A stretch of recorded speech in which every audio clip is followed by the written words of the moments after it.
गोपालपुर थाना अंतर्गत दो दो जवानों की गिरफ्तारी हुई है, जिनके पास से शराब बरामद की गई है और उनके विरुद्ध विधिक सम्मत कार्रवाई की जा रही है। क्या ये विधायक के बॉडीगार्ड थे? उनमें से एक जो पुलिसकर्मी है वो माननीय विधायक का अंगरक्षक में प्रतिनियुक्त था।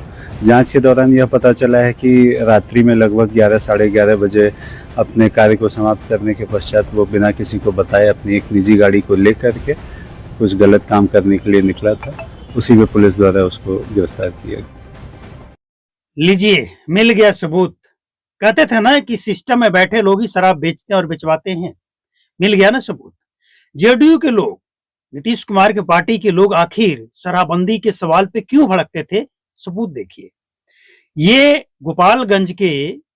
गोपालगंज थाना ने जो पकड़ा है दो पुलिसकर्मियों को, ये जेडीयू नेता के बॉडीगार्ड हैं। समझिए क्यों ये लोग कन्नी काटते थे। कहते थे ना कि जो सत्ता में बैठे लोग हैं वही लोग शराब बेचवाते हैं। आज सबूत भी मिल गया है। अब समझिए, अब समझना ये होगा कि 10 साल से जेडीयू के गृह मंत्री और मुख्यमंत्री, जब से शराबबंदी लागू हुई है तब से नीतीश कुमार ही है ना। और जेडीयू के जो बॉडीगार्ड हैं वो उत्तर प्रदेश से शराब ले आकर बिहार में सप्लाई कर रहे हैं। अब किसको शक होगा बताइए? कभी डाउट होगा कि जो पुलिस वाले हैं वो भी नेताजी के बॉडीगार्ड बिहार में शराब बेचते होंगे? यकीन करेंगे आप? नहीं करेंगे ना। लेकिन अब तो मिल गया सबूत। तब अब समझ में आ रहा है कि कैसे बिहार में शराबबंदी के आड़ में ये खेल खेला जा रहा था। और ये विजय कुमार चौधरी, जो कि नीतीश कुमार के बहुत करीबी हैं, बिहार के डिप्टी सीएम बने हैं, क्या कह रहे हैं? बोतल मिला है मंत्री के डस्टबिन से। यकीन नहीं हो रहा है उनको। लीजिए, मंत्री के डस्टबिन से खाली बोतल मिलता है और मंत्री के बॉडीगार्ड के गाड़ी से शराब मिलता है। और फिर भी आप कह रहे हैं कि हम बिहार में शराबबंदी सफल कर लेंगे। ये सफल करेंगे आप? ऐसे सफल करेंगे आप? अपने बॉडीगार्ड से ये लोग शराब बेचवाएंगे। और समझिए कि जब बॉडीगार्ड शराब बेच रहा है तो नेताजी को शराब चाहिए तो मिलेगा या नहीं मिलेगा? कोई दिक्कत होगा? और अब उससे भी बड़ा सवाल ये है कि जब बॉडीगार्ड पकड़ा गया है, नेताजी का बॉडीगार्ड, तो क्या अब भी कोई सबूत चाहिए या फिर इसकी जांच होनी चाहिए कि इसका जड़ कहां कहां तक है?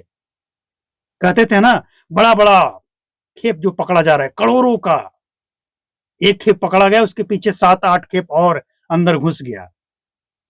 यही होता था। एक खेप पुलिस के नजर में दिखा दिएगा कि एक खेप पुलिस ने पकड़ लिया शराब का, कितना? 1 करोड़ का। और उसके पीछे कई ट्रक भर भर के कई करोड़ का शराब जो शराब है, कई करोड़ का शराब है, वो बिहार पहुंच गया। और ये कोई और नहीं कर रहा था।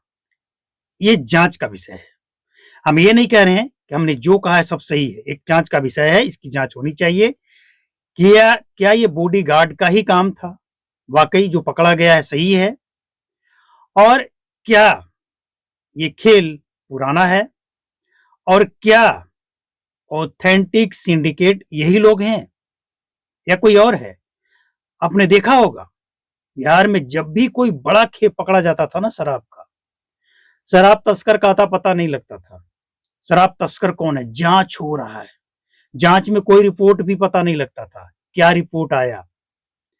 शराब पकड़ा जाता है, थाना में रखा जाता है, इसके बाद कितना पकड़ा गया ये तो रिकॉर्ड होता है, लेकिन वहां से उठाकर कितना ले जाकर उसको नष्ट किया गया, इसका रिकॉर्ड दोनों मैच भी करता है या नहीं करता है, ये भी जांच का विषय है। तो ये जो पुलिसकर्मी पकड़े गए हैं, क्या ये ऑथेंटिक सिंडिकेट हैं या नया नया कारोबार शुरू किए थे बिहार में? ये भी हो सकता है कि नए नए शुरू किए और पकड़े गए, क्योंकि बड़े आला अधिकारी चेक पोस्ट पे जो होते हैं, कुछ और लोग होते हैं, उनसे संपर्क नहीं किए होंगे कि हम तो नेताजी के बॉडीगार्ड है, हमको कौन चेक करेगा। मतलब एक गहरी, बहुत गहरी बू आ रही है इसमें से भ्रष्टाचार की। मतलब ये बिहार का शराबबंदी ना बहुत बड़ा घोटाले का शराबबंदी बन गया है। घोटाला बंदी है ये। ये शराबबंदी नहीं है, घोटाला बंदी है। अब जब नेताजी के बॉडीगार्ड पकड़ा गया है तो क्या नेताजी की लपेटे में आ जाएंगे? और हमने पहले भी कहा था, पीने वाले को विक्टिम, वो पीड़ित है, उसको क्यों मिल रहा है? मिल रहा है तो पी रहा है, क्यों मिल रहा है भाई? बंद आपने कराया है, आपकी जिम्मेवारी है कि शराब ना बिके। फिर कैसे बिक रहा है, ये जिम्मेवारी कौन लेगा और कब लेगा? 10 साल से पार कर रहे हैं ना हम, कब लेगा ये जिम्मेवारी और कौन लेगा? और सबसे बड़ी बात, ये जो ड्रामा है ना आपका कि शराबबंदी से बहुत फायदा हो रहा है, घरेलू हिंसा नहीं हो रहा है, ये नहीं हो रहा है, वो नहीं, और सरकार का रेवेन्यू का लॉस हो रहा है, लेकिन उससे ज्यादा सामाजिक सुरक्षा हो रहा है। तो सामाजिक सुरक्षा के नाम पे ये जो तस्करी हो रहा है ना, ये राज अब खुल चुका है, अब ये चलने वाला नहीं है। और इसीलिए सभी नेताओं का ब्लड टेस्ट होना चाहिए, कौन शराब पीता है कौन नहीं पीता है। भाई हम अगर पीते हैं या नहीं पीते हैं, क्या दिक्कत है? अगर हम नहीं पीते हैं तो रिपोर्ट नहीं आएगा, पीते हैं तो आएगा ना। तो दिक्कत क्या है और किसको है?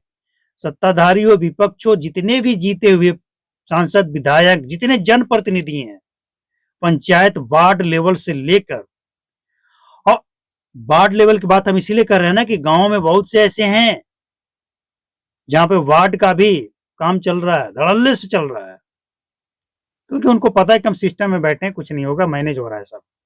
तो जितने भी लोग हैं, सरकारी जनप्रतिनिधि, सरकारी अधिकारी, सबका हर साल ब्लड टेस्ट करके ये रिपोर्ट जमा करवाया जाए। वो खुद जमा कराएं या सरकार अपने स्तर से कराए कि ये लोग नशा मुक्त हैं। पहले जब सिस्टम में बैठे लोग नशा मुक्त नहीं होंगे, आप उन लोगों को नशा मुक्त करने चले हैं जो थकान मिटाने के लिए आदतन जिस जिस तरह से भी उनको लत लगी है दशकों से। कुछ लोग तो इसमें कई पीढ़ी से लगे हुए हैं, उनका काम ही है बनाना और बेचना और अपने परिवार का भरण पोषण करना। तो उनको आप टारगेट कर रहे हैं और ऐसे लोगों को संरक्षण दे रहे हैं जो मालामाल हो रहे हैं। तो इसीलिए आज इस पे कार्रवाई की जरूरत है। अब नहीं चलेगा, अब लीपापोती नहीं चलेगा। सरकार सिस्टम बैठे लोगों का ब्लड टेस्ट हो और पता लगाया जाए। और दूसरी बात, ये जो जेल में बंद है ना गरीब लोग, 14 लाख लोग है ना जेल में बंद, 14 करोड़ तो आबादी है, 12 लाख से ज्यादा एफआईआर दर्ज है और 14 लाख से ज्यादा लोग जेलों में बंद है। तो इसकी भी जांच हो, कितने केस फर्जी है, कितने बेगुनाह लोग हैं और अभी तक जेल में है, कितने ऐसे लोग हैं जिनके परिवार के पास जमानत बेल बॉन्ड भरने के लिए भी पैसे नहीं है, जेल में बंद है। कितने ऐसे लोग हैं जिनकी गाड़ी जब्त कर ली गई है और उस गाड़ी को छुड़ाने के लिए, गाड़ी खरीदने के लिए, मान लिया जाए सेकेंड हैंड गाड़ी है या फिर जैसे भी है, जैसे तैसे लोग गाड़ी तो खरीद ली और वो गाड़ी शराब तस्करी में फंसा लिया गया। अब उससे छुड़ाने के लिए लाखों रुपया का डिमांड है। अब वो कहां से लाए, पैसे नहीं है, वो गाड़ी थाना में सड़ रहा है। तो ऐसे लोगों की भी समीक्षा और जांच होनी चाहिए कि कितने केस फर्जी किया गया है पुलिस वाले के द्वारा। और सभी नेताओं का खून टेस्ट, ब्लड टेस्ट हो, पता लगाया जाए कि बिहार कितना नशा मुक्त वाकई हो रहा है। एक डेटा होना चाहिए ना जनता के पास कि शराबबंदी से कितने नेता और कितने पदाधिकारी नशा मुक्त हो गए। इसके बाद जनता के लिए भी एक कैंप लगा दीजिए। जितने भी बिहार की जनता है सबका ब्लड टेस्ट करवाइए। जिसके ब्लड में अल्कोहल का मात्रा आ गया, मतलब शराब पीता है, उसको कोई सरकारी लाभ नहीं मिलेगा, मनाइए। लेकिन पहले नेताओं का, पदाधिकारियों का, ताकि पहले सजा दीजिए अपने अंदर बैठे सिस्टम में लोगों को, और सिस्टम में बैठे लोगों को सजा दीजिए और एक मिसाल पेश कीजिए। इसके बाद आइए जनता तक। पीने वाले को उठाकर जेल भेज रहे हैं और आपके लोग पीकर मौज कर रहे हैं, ये दोगलापन नहीं चलेगा। अब समझिए, जिनका ब्लड टेस्ट के बाद अल्कोहल पाया जाएगा नेताओं का, जनप्रतिनिधियों का और पदाधिकारियों का, उनके ऊपर क्या कार्रवाई करेंगे आप खुद तय कर लीजिए। हम कहेंगे तो थोड़ा ज्यादा हो जाएगा।